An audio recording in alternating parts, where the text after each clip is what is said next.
İyi günler sevgili satranç severler. Bizim kanalımıza abone olmayı unutmayın. Bugünkü dersimiz at çatalı.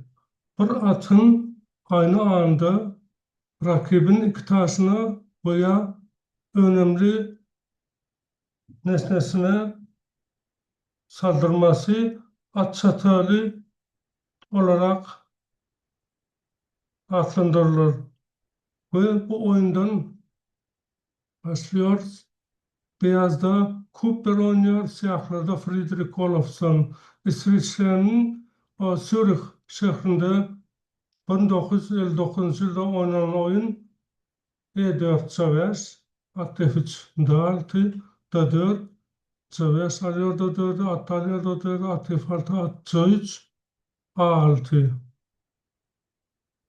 Sicilyan savunmasının Najdorf varyasyonu.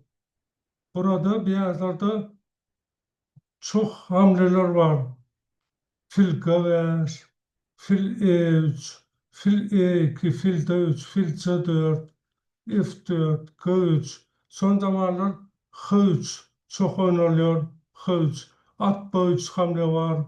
Bu oyunda beyazlar F4 oynadılar. E5, at F3, at B, fil V1, C7, fil D3, at B7, A4 beyazlar rok yapıyorlar. Fil B7, vezir E1 G6, vezir H4, fil G7 yapıyorlar. Değiştiriyor ve fil H6 siyahlar rok yapıyorlar. At G5 ve bu anda siyahlar belirleyici ve ciddi bir hata yaptı. Onlar at H5 oynuyorlar. Ve vezir B6 şah çekme yıkamladı. Ve şah H1'e vezir B4. Ama siyahlar hata yaptı.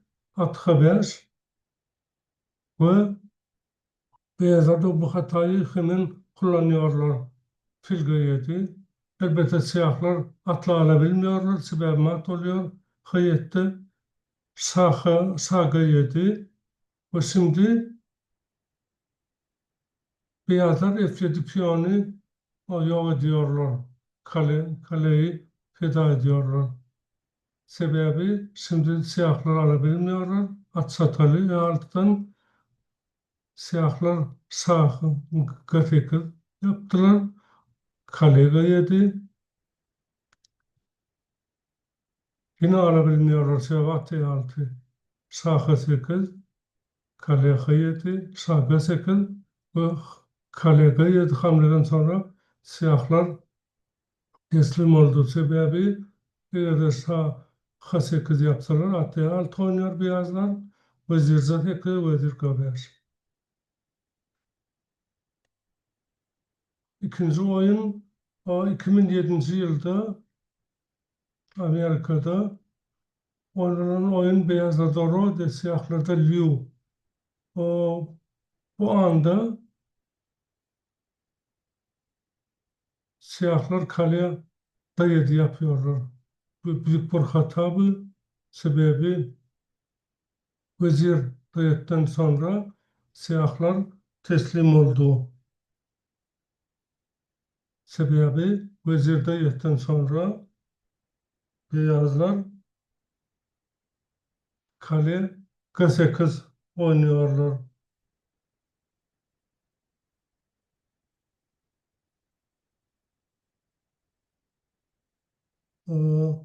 Beyaz bir fedakarlıkla şahı istediği kareye çekiyor. Ve şah G8'den sonra yine de at çatalı. Siyahlı teslim oldu. Bu oyun 1988 yılda Rusya'nın Stavropol şehrinde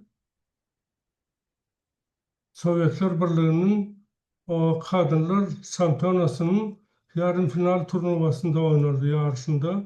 Beyazlarda Mehri Ovezova Siyahlarda Estonyalı o, uluslararası ustası kadınların arasında Leyli Piyarnupuu.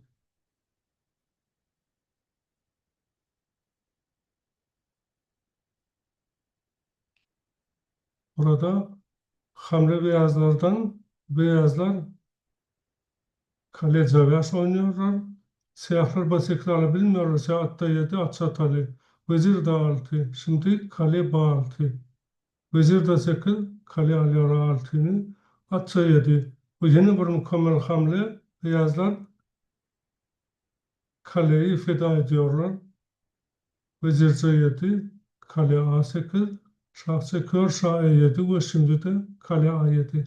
Bu siyahlar teslim oldu. Sebebi vezir A7'den sonra at çatalı, at C6. O satranç etüdündeki gibi.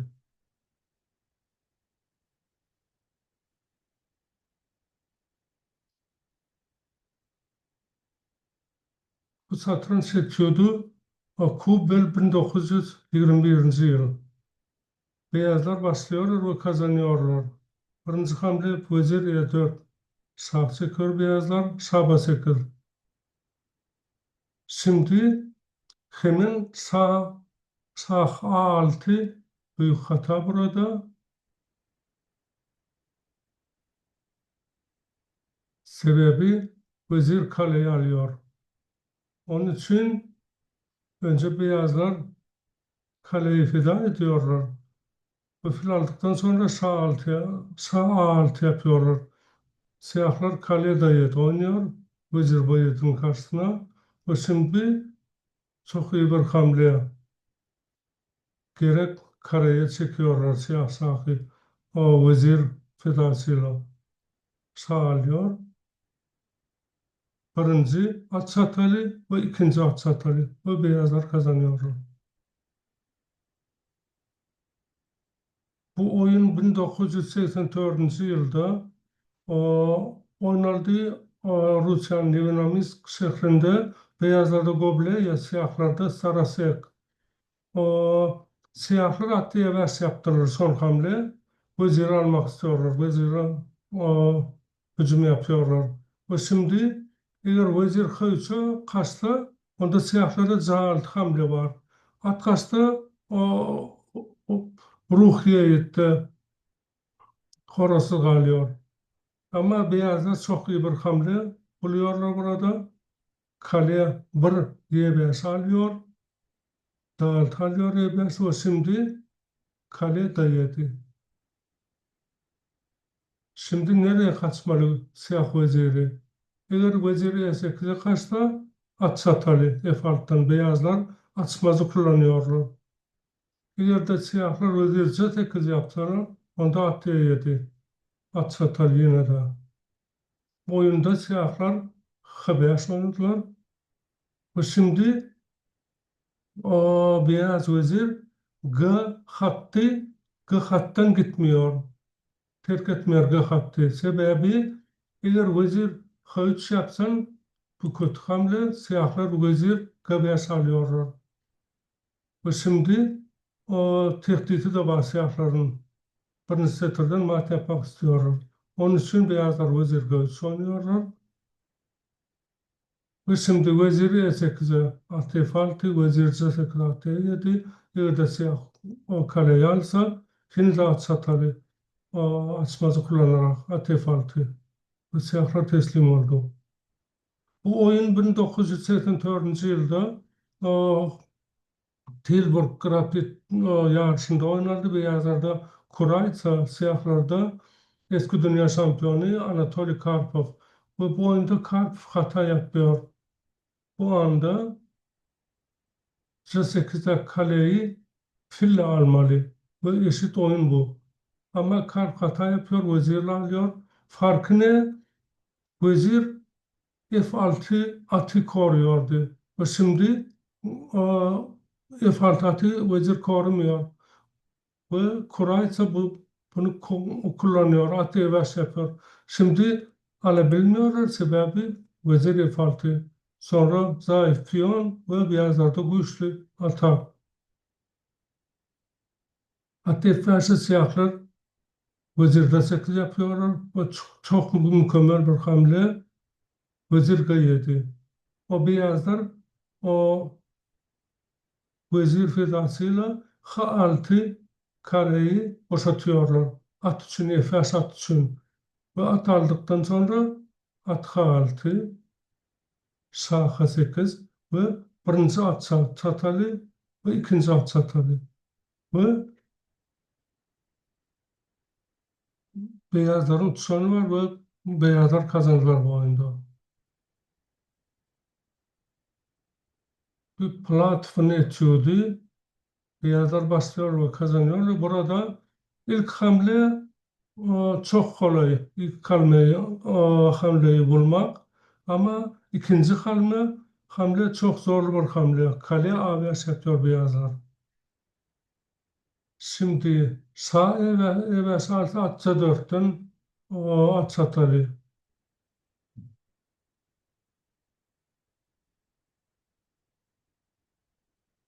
Bu piyon sonraması beyazlar için kazanır.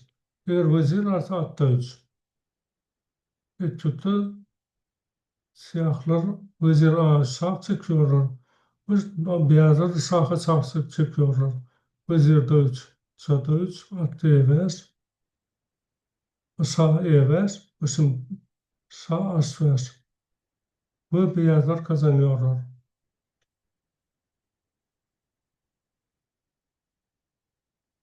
Ve son etüdümüz burada beyazlar başlıyor ve kazanıyorlar. C3. Şimdi çok hamleler var burada siyahlarda. Eğer vezir C3 alta at D4, at çatalı. Vezir A3, vezir B6, vezir A5 hamleleri hepsini at C4, at çatalı. Siyahlar F4'e varıyorlar ve G3. Yine de eğer vezir G3'ü alsa at D4, at çatalı. Vezir A5'e varsa onda da at çatalı. Vezir F6'da at çatalı. Ve vezir E5'ten sonra beyazlar at C4 yapıyorlar ve kazanıyorlar at çatalıyla. Sevgili satranç severler, bizim kanalımıza abone olmayı unutmayın. Umarım dersimizi beğenmişsinizdir. Önümüzdeki derste görüşmek üzere.